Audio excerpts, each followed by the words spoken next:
छुप छुप के काहे तू निहारेला, नजरी से बान हमके मारेला।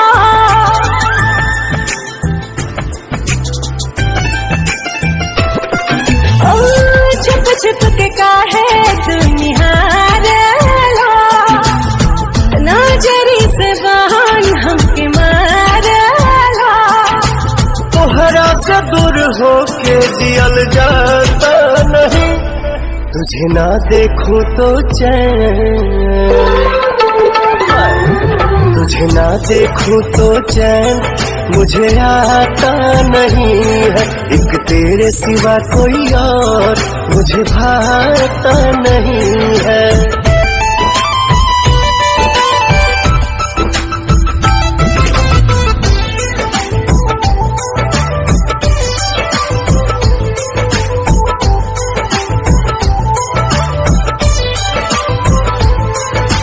याद में तू, ख्वाब में तू, सांस में तू, हमारा हर एहसास में तू।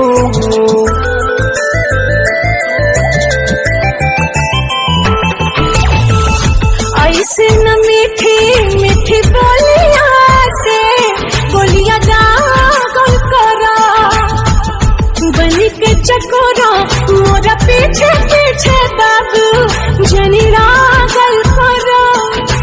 दिल के हाल का अब कहता नहीं, तुझे ना देखूं तो चैन,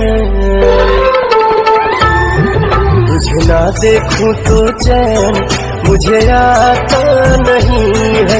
एक तेरे सिवा कोई और मुझे भाता नहीं है।